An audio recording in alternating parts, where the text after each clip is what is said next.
The morning sun cast golden light across the crystal towers of Velthera Prime. Citizens of the Kethmoran Empire walked the floating bridges between buildings, their purple skin gleaming in the warm rays. Children played in the air gardens while their parents worked in the great factories below. It was a perfect day on the most beautiful world in the galaxy. High above the planet, Admiral Zixthul stood on the bridge of his command station. The orbital defense platform was the size of a small moon, bristling with weapons that could destroy entire fleets. Around him, dozens of similar stations formed a protective ring around Velthera Prime. Nothing could threaten the Empire's capital world. Nothing had ever tried. The Admiral's 4 eyes scanned the sensor displays with boredom. For 30 years, he had commanded the home defense fleet. In all that time, not a single enemy ship had dared approach their sacred world. The Kethmoran Empire ruled over half the galaxy. Their enemies were either dead or too afraid to fight. "Sir," called Lieutenant Vexamari from her station, "I'm reading some strange energy patterns in Sector 7. Zixthul's tail twitched with mild interest. "Define strange, Lieutenant. Space appears to be bending somehow. The gravity sensors are going crazy." The Admiral moved to look at her screen. The readings made no sense. It looked like reality itself was twisting into impossible shapes. "Run a full diagnostic on all sensors." "Already did, sir. 3 times. The equipment is working perfectly." Other crew members began reporting similar readings from different parts of the system. Zixthul felt the first cold touch of concern. In his long career, he had never seen anything like this. Then the sky above Velthera Prime tore open. It started as a small ripple in space, no bigger than a fighter craft. But the ripple grew, spreading like cracks in broken glass. Reality warped and twisted as something massive pushed through from another dimension. The tear in space screamed with energies that made every sensor on every station shriek warnings. What emerged from that hole in reality made Zixthul's blood freeze in his veins. The ship was enormous beyond belief. It dwarfed even the largest Kethmoran dreadnoughts like a mountain dwarfs a pebble. Its hull was dark gray metal scarred by countless battles. Strange symbols covered its surface, glowing with pale blue light. Weapon mounts the size of city blocks jutted from its sides like the spines of some ancient beast. "By the void," whispered someone on the bridge. The alien vessel hung in space above the capital city, its shadow falling across millions of homes. It made no aggressive moves. It simply existed like a storm cloud pregnant with lightning. "Ship classification." Zixthul demanded, his voice steady despite his fear. "Unknown, sir. The computer has no match for this design in any database." "Power levels?" "The scanners can't get accurate readings. The ship's energy output it's like trying to measure a star." Zixthul stared at the massive vessel. Its weapon systems were clearly visible, but they remained powered down. Whatever this thing was, it wasn't here to start a fight. "Not yet. Open all communication channels," he ordered. "All frequencies." Static filled the bridge speakers. The alien ship remained silent. On the planet below, panic was spreading through the streets of the capital. Citizens pointed at the massive shadow hanging over their city. Emergency sirens wailed as military forces scrambled to respond. News broadcasts interrupted regular programming with shaky footage of the impossible vessel. Chancellor Vorth Ak, supreme leader of the Kethmoran Empire, stood in his palace watching the ship through reinforced windows. His advisors babbled around him like frightened children, but he ignored them. His sharp mind was already working through possibilities. "Where did it come from?" he asked his military aide. "Unknown, my lord." It appeared without warning. No hyperspace signature, no dimensional wake. It's as if it simply materialized from nothing. Ship design, also unknown. The hull configuration doesn't match any known species. The weapon systems appear to be projectile-based, which is primitive. Vorthak's mandibles clicked in thought. Primitive weapons on an advanced ship. Interesting. Back on the command station, Zixthul watched his sensor operators try to scan the alien vessel. Every attempt failed. The ship's hull seemed to absorb their scanning beams like a black hole swallowing light. "Sir," called another officer, "I'm detecting movement inside the ship. Massive machinery is powering up. Weapons? Unknown. The energy patterns are unlike anything in our database." The Admiral made a decision that would haunt him for the rest of his life. "Bring the fleet to full alert. All stations target the alien vessel. Charge all weapon systems." Around Velthera Prime, 300 defense platforms swiveled their massive guns toward the lone ship. Energy cannons that could crack planets began to glow with deadly power. Fighter squadrons launched from hidden bays, their pilots eager for glory.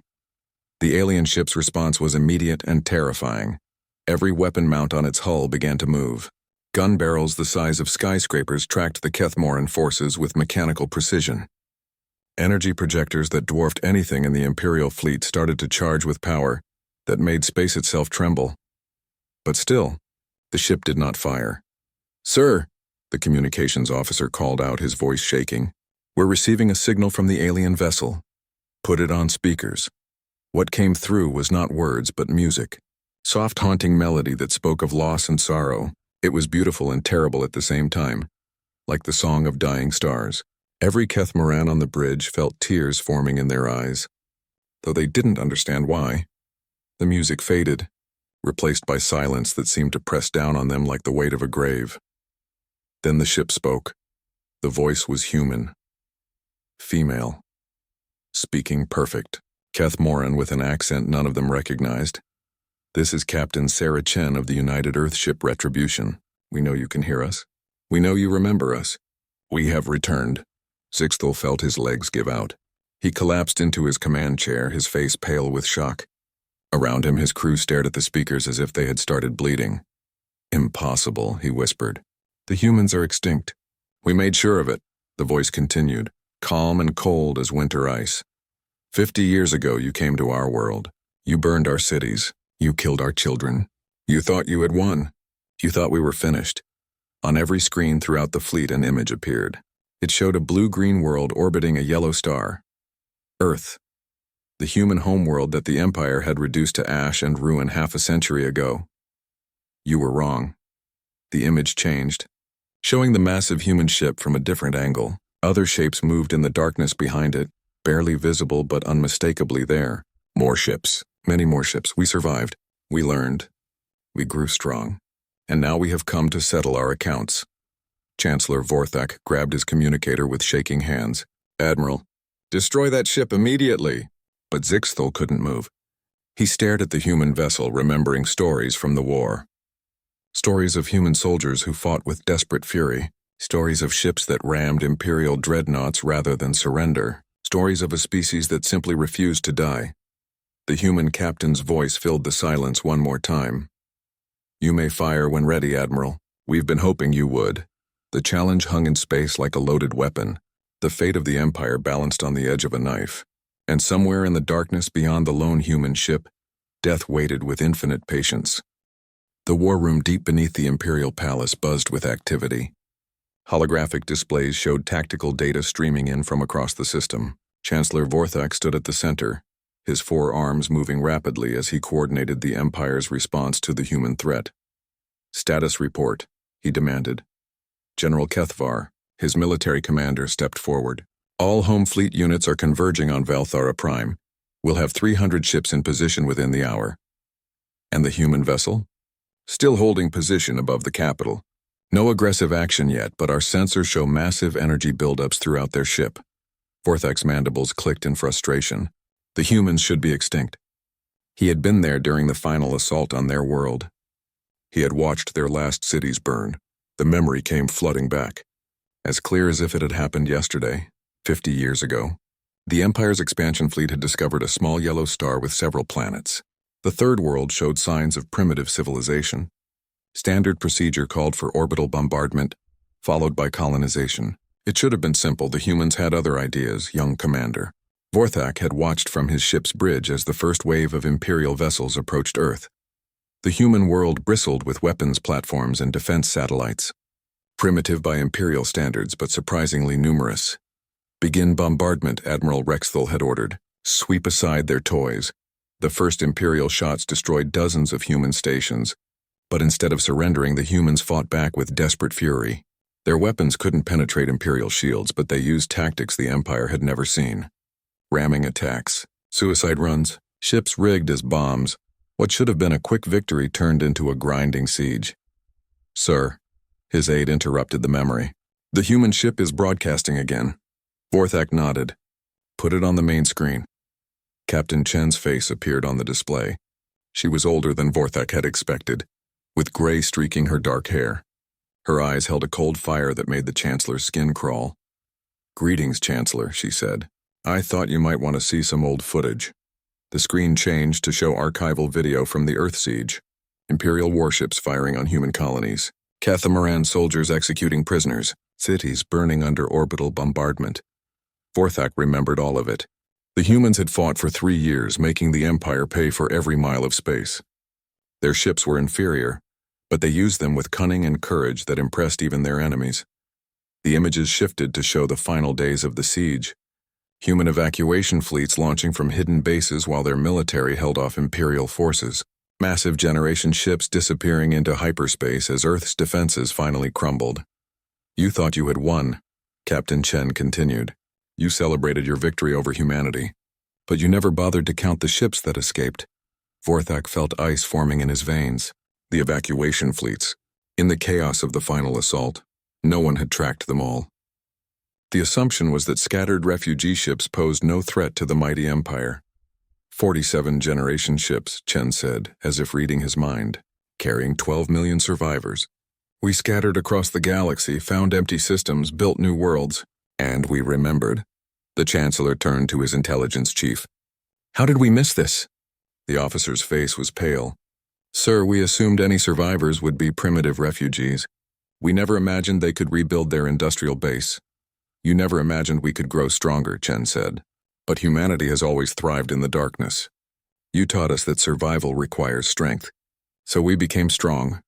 New images appeared on the screen. Vast shipyards orbiting distant stars. Factories the size of moons. Human colonies spread across dozens of systems. And ships. "So many ships, we spent 50 years preparing for this moment," Chen continued. 50 years studying your tactics, your technology, your weaknesses. 50 years building a fleet that could challenge the Empire itself. General Cathvar stepped forward. "Chancellor, we should attack immediately. One ship, no matter how large, cannot stand against our entire home fleet." Vorthak studied the human captain's face. There was no fear there, no doubt. "Only cold certainty, Captain Chen," he said. "State your terms." Her smile was winter ice. "The same terms you offered the children of Earth." The transmission ended, leaving the war room in stunned silence. Vorthak turned to his tactical display. The human ship hung over his capital like a sword of judgment. Around it, his most powerful fleet was taking position.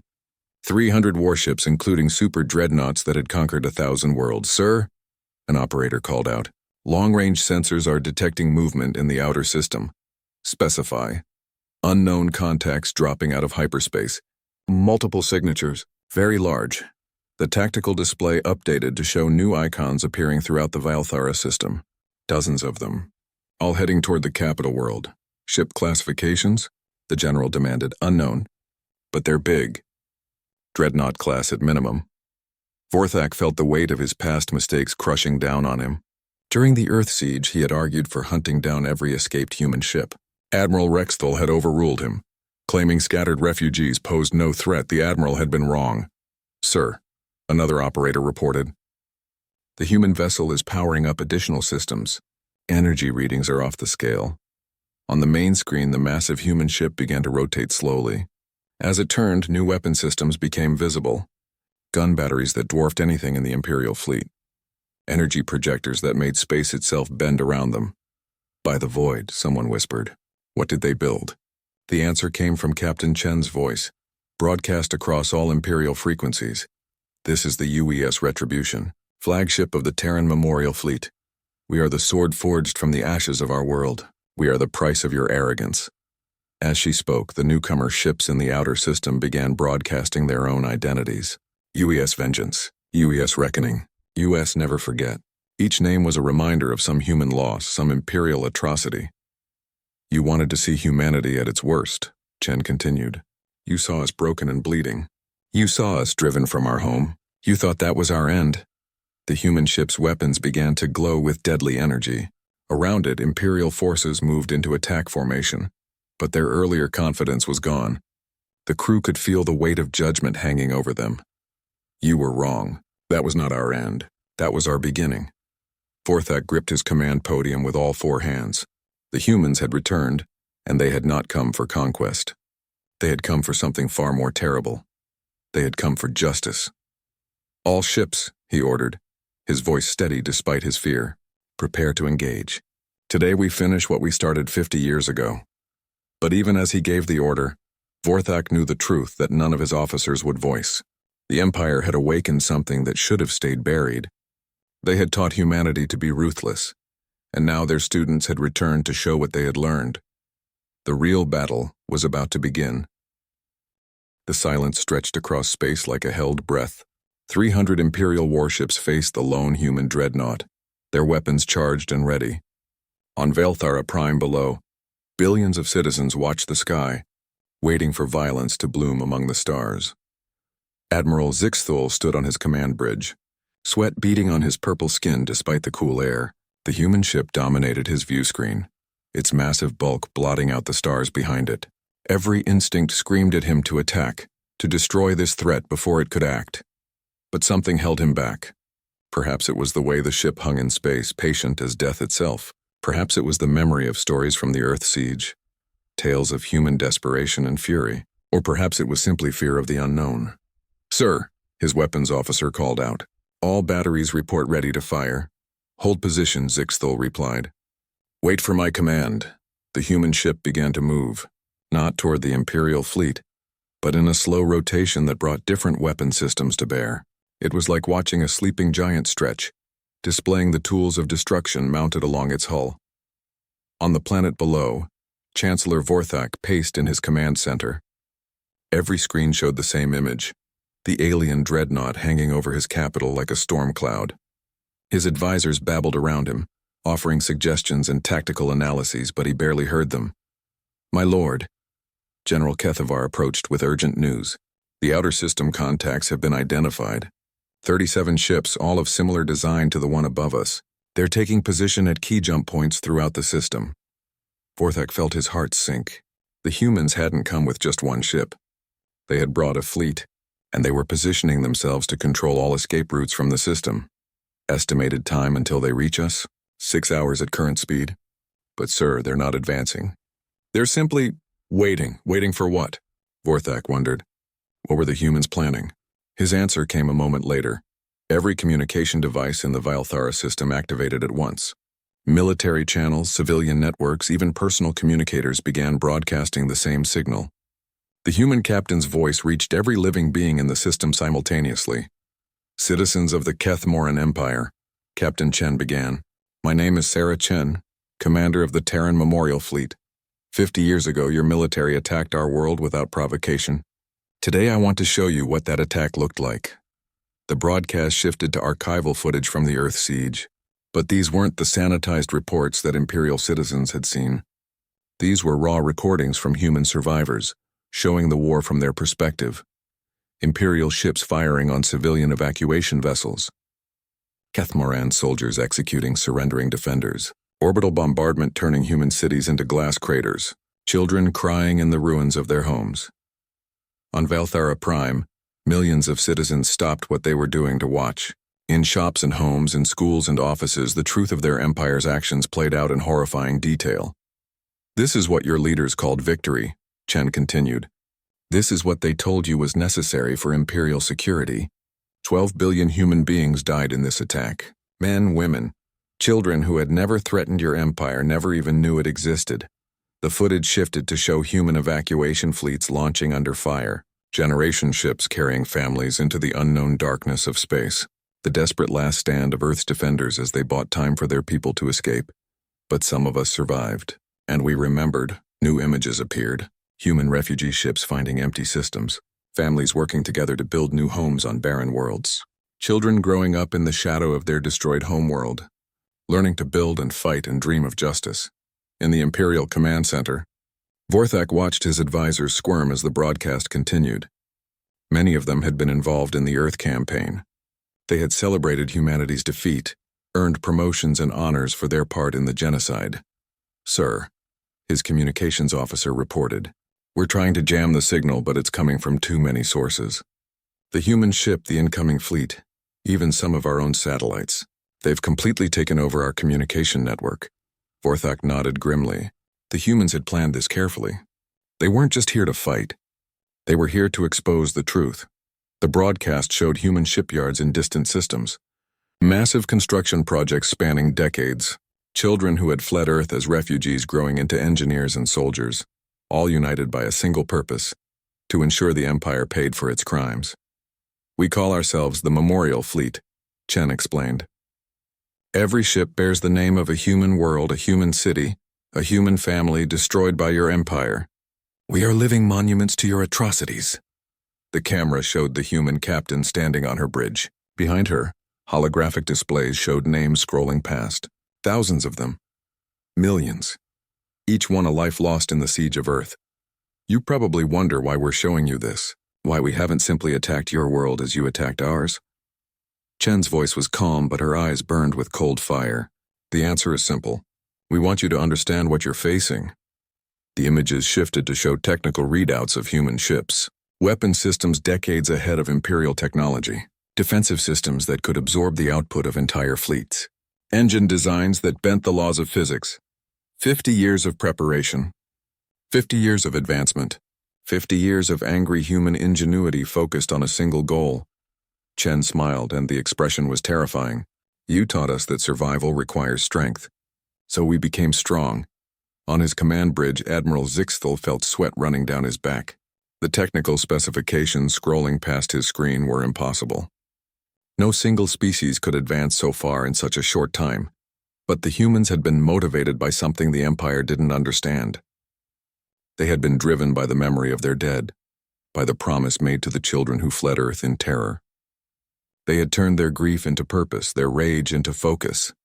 We could have struck without warning, Chen continued.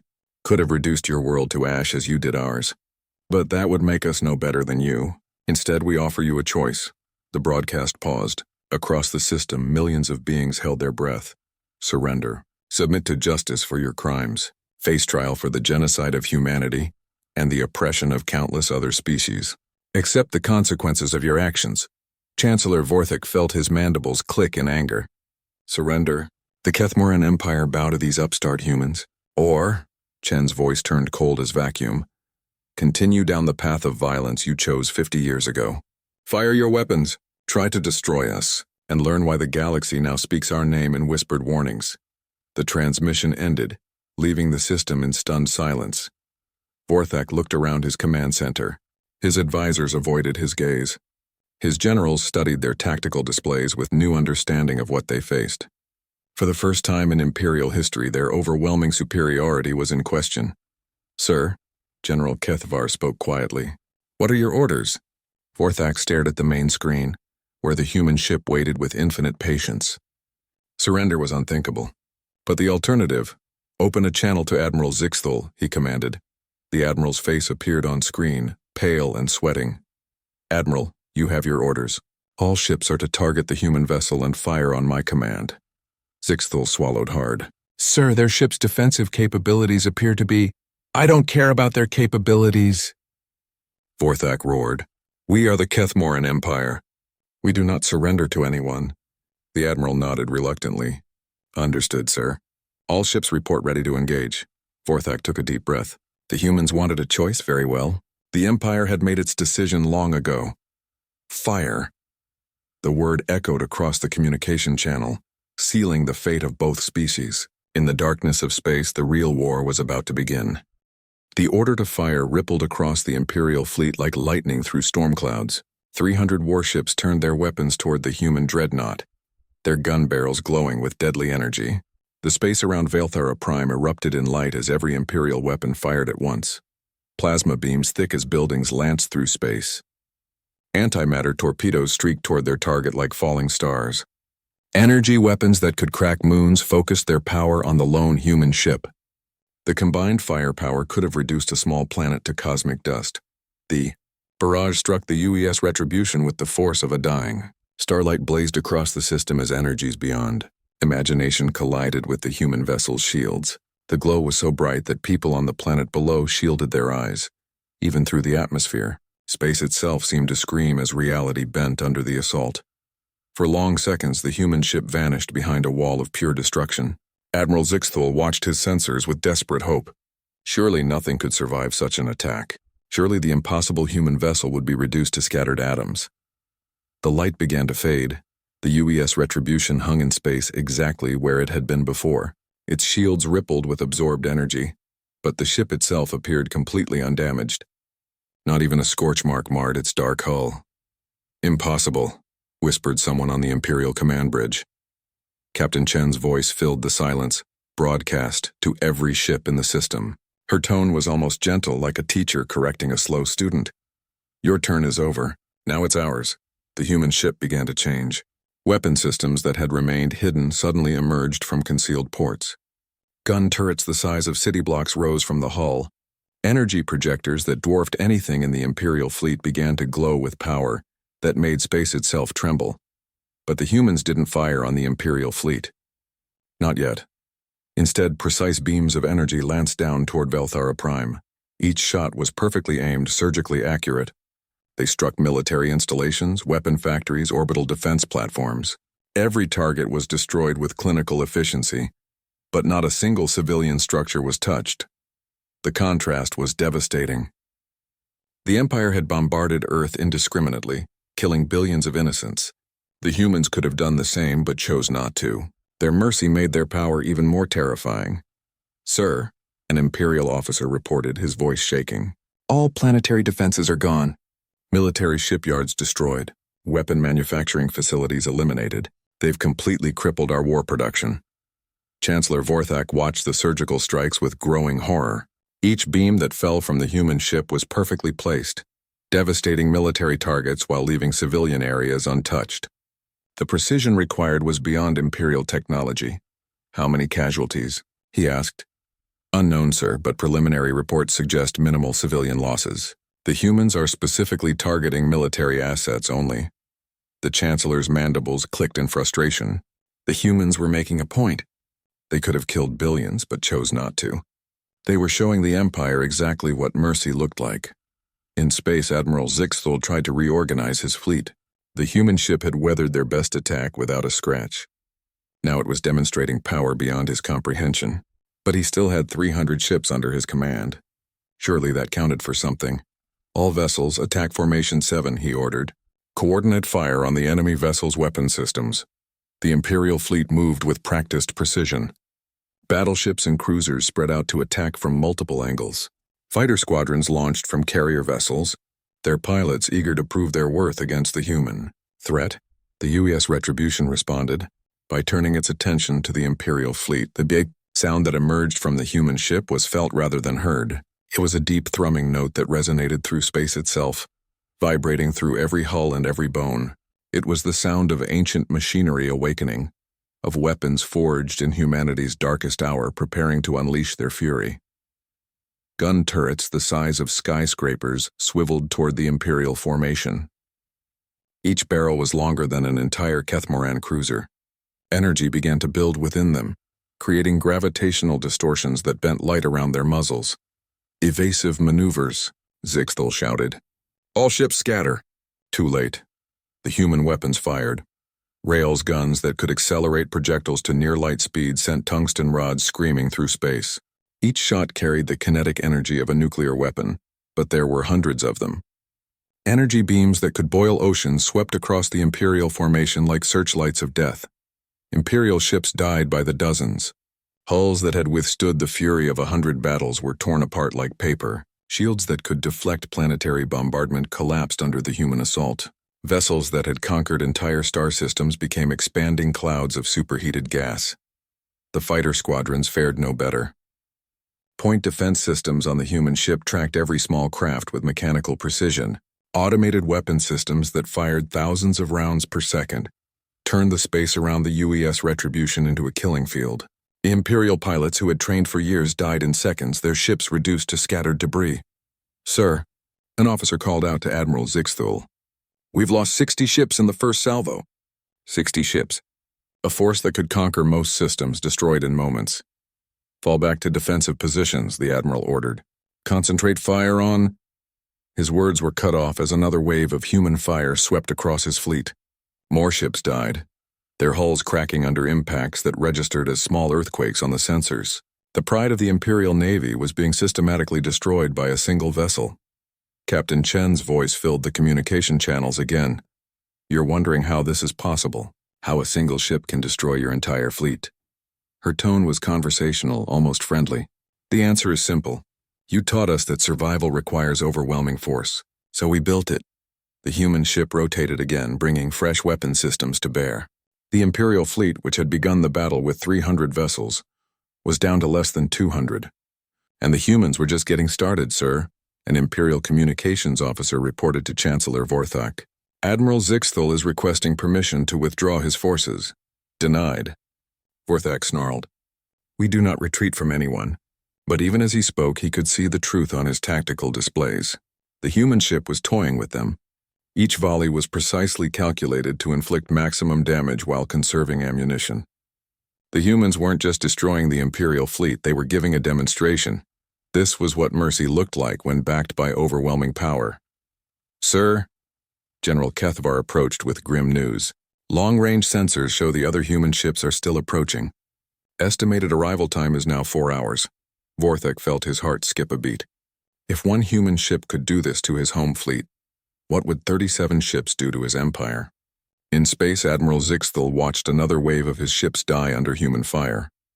His flagship shuddered as a near miss overloaded the shields. Around him, his crew worked frantically to coordinate what remained of their forces. Sir, his tactical officer called out, the human vessel is changing course. It's moving toward the planet. Zixthal's blood ran cold. If that monster reached orbital bombardment range, all remaining ships ramming speed, he ordered. Stop that vessel at all costs.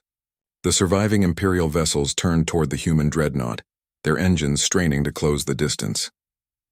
They would sell their lives dearly, crash into the enemy ship with enough force to crack its hull. The humans had anticipated this too. Point defense systems that had been dormant suddenly came online. The space around the UES Retribution filled with energy barriers and defensive fields. Imperial ships that tried to ram the human vessel found themselves caught in tractor beams that held them helpless, while automated weapons finished them off. Within an hour, the mighty Imperial home fleet was reduced to burning wreckage. Of 300 ships that had begun the battle, fewer than 50 remained. Those survivors hung in space, their weapons depleted and their hulls cracked. Admiral Zixthal stood alone on his bridge, most of his crew dead or dying. His flagship was a drifting hulk, its engines destroyed and life support failing. Around him, the debris of his fleet painted space with twisted metal and frozen corpses. The human ship moved past him toward Valthara Prime, its weapons trained on the planet below. But instead of firing, Captain Chen opened a communication channel. Admiral, her voice was almost gentle, your fleet fought bravely, but this doesn't have to continue. Order your remaining ships to stand down. Zixthal looked at his tactical display. 50 ships against 1. But he had seen what that one ship could do. And if I refuse, then those 50 ships become 50 more pieces of debris. The choice is yours. The Admiral closed his eyes. He thought of his crew, young officers who had believed in the Empire's righteousness. He thought of the families waiting for their return. He thought of the cost of pride. All Imperial vessels, he transmitted on the fleet frequency. Stand down. Cease all hostile actions. The last of the Imperial fleet powered down their weapons. In the space around Valthara Prime, only one ship remained active. The humans had won. The UES Retribution hung in orbit above Valthara Prime like a sword of judgment. Around it, the scattered remains of the Imperial home fleet drifted in the void, testament to human fury unleashed. On the planet below, billions of citizens watched the sky in terror, waiting for the orbital bombardment that would surely come. But the bombardment never started. Instead, Captain Chen's voice filled every communication channel in the system once again. This time her tone was different. Not the cold anger of before, but something far more terrifying. Calm certainty. Citizens of the Kethmoran Empire, she began. Your fleet has been defeated. Your defenses lie in ruins. By every law of war, we could now reduce your world to ash as you did ours. But we will not. In the Imperial Command Center, Chancellor Vorthak stared at the view screen in confusion. The humans had won. Why weren't they claiming their victory? Instead, Chen continued, we offer you something your empire has never given to its victims. We offer you truth. Every screen in the system suddenly changed. What appeared was not more footage from the Earth siege, but something far more damaging. complete imperial records spanning centuries. Tax documents showing the tribute extracted from conquered worlds. Military reports detailing the systematic oppression of subject species. Personal communications between imperial officials joking about genocide. These are your own files, Chen explained. Your own words. Your own records of the atrocities committed in the name of imperial glory. The files kept coming. Detailed reports of slave raids. Plans for the extermination of undesirable species. Economic analyses showing how the empire's wealth was built on the suffering of billions. Every dirty secret, every hidden crime laid bare for all to see. Vorthak felt the floor shifting beneath his feet. These were classified documents sealed in the most secure archives in the Empire. How had the humans obtained them? During the siege of Earth, Chen answered his unspoken question. Some of our ships managed to infiltrate your data networks. For 50 years we've been watching, learning, recording. We know everything about your Empire's crimes. The revelations kept pouring out. On distant worlds throughout Imperial space, subjected peoples watched their oppressors' secrets exposed. They saw proof of what they had always suspected, that the Empire's peace was built on violence, its prosperity on theft. Sir, General Kethvar reported, his voice shaking. We're receiving reports from across the Empire. Revolts have broken out on 17 worlds. Local militias are declaring independence. The Zephyrian Federation is mobilizing its fleet. Vorthak's mandibles clicked in growing panic. The humans weren't just attacking one world. They were destroying the Empire itself, using truth as a weapon more devastating than any fleet. How is this possible? He demanded. His intelligence chief stepped forward, his face pale with shock. Sir, the broadcast isn't coming from just the human ships. It's being transmitted from relay stations throughout Imperial space. They've been preparing this for decades. The scope of the human plan was becoming clear. This wasn't a simple revenge attack. It was a carefully orchestrated campaign to bring down the entire Kethmoran Empire. The humans had spent 50 years not just building ships, but building a network of allies among the Empire's victims. On the main screen, Captain Chen continued her broadcast. Behind her, other figures had joined her on the bridge. Vorthak recognized some of them from the intelligence files. Leaders of resistance movements, representatives of oppressed species, survivors of imperial atrocities. We are not here alone, Chen said. The Terran Memorial Fleet carries representatives from every species your empire has wronged. Together we demand justice. The camera panned across the group. Tall crystalline beings from the Prism worlds, their bodies still bearing scars from imperial mining operations. Aquatic creatures from the depths whose homeworld's oceans had been poisoned by imperial industry. Dozens of species all united by their suffering under Kethmoran rule. For centuries your empire has told its subjects that resistance is futile, that the strong naturally rule the weak, that your victims deserve their fate. Chen's voice grew harder. Today we prove you wrong. New signals began appearing on imperial sensors throughout the galaxy, fleets emerging from hyperspace above key imperial worlds. But these weren't just human ships. The humans had allied with every rebel movement, every resistance cell, every group of freedom fighters in imperial space. Sir, an operator reported to Vorthak, we're receiving surrender demands from our garrison commanders on 43 worlds. Local populations are rising up everywhere. Our forces are outnumbered 1,000 to 1. The Chancellor stared at the tactical display in horror. Red warning indicators covered the map of his empire. Every major world was either in revolt or under attack.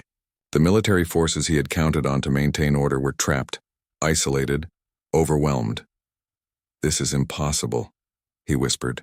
No one could coordinate an operation this massive. 50 years of planning, Chen replied as if she could hear him. 50 years of patient work. We didn't just build ships, Chancellor. We built hope. The broadcast showed scenes from across the galaxy. Human vessels arriving at worlds where imperial garrisons were already under siege by local rebels.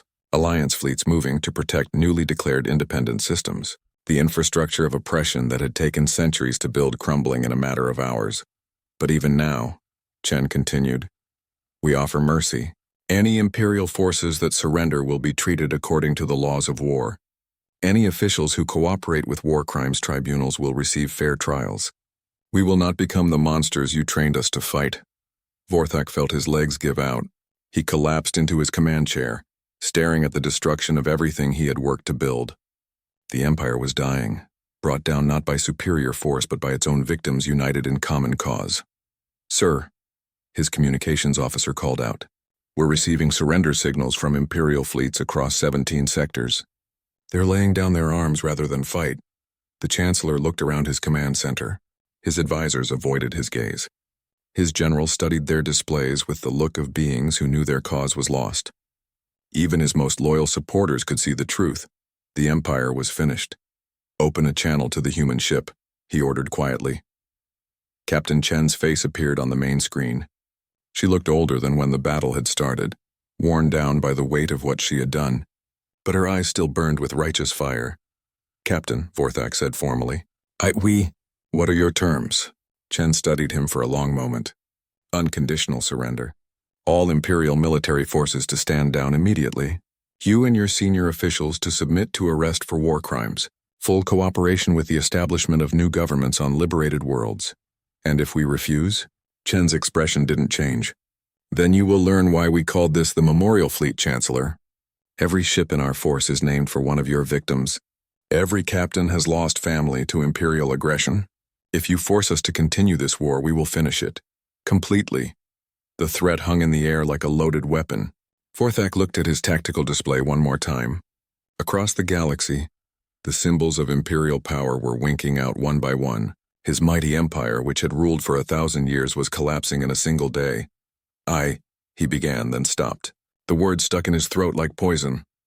"Sir," General Kethavar spoke quietly, "perhaps it's time to consider the civilians. Our people don't deserve to suffer for our mistakes." Vorthak's mandibles clicked once, slowly. The general was right. The Empire was built on the suffering of others, but its citizens were not all willing participants in that suffering. Many had simply lived their lives unaware of the atrocities committed in their name. "Very well," he said finally. The Kethmaran Empire hereby surrenders unconditionally to the Terran Memorial Fleet and its allies." The words echoed across the system, broadcast on every frequency. On Velthera Prime below, some citizens wept with relief. Others raged at their leader's failure, but all understood that their world had changed forever. Captain Chen nodded solemnly. "Thank you, Chancellor. History will remember that you chose your people's lives over your pride." As Imperial forces across the galaxy received the surrender order, the true scope of the human victory became clear. It wasn't just a military triumph. It was the end of an era. The Kethmaran Empire, which had seemed invincible, had been brought down by the very victims it had tried to destroy. The humans had done more than survive. They had become something their enemies never expected: justice incarnate, backed by overwhelming force but tempered by mercy. In the days that followed, as war crimes tribunals began their work and new governments formed on liberated worlds, one question echoed through the galaxy. If humanity could do this to the mighty Kethmaran Empire, what did that mean for every other species that thought might made right? The answer was simple and terrifying in its implications. The age of empires was over. The age of justice had begun. And humanity, forged in the fires of genocide and tempered by half a century of patient planning, stood as its guardian. They had learned the hardest lesson of all: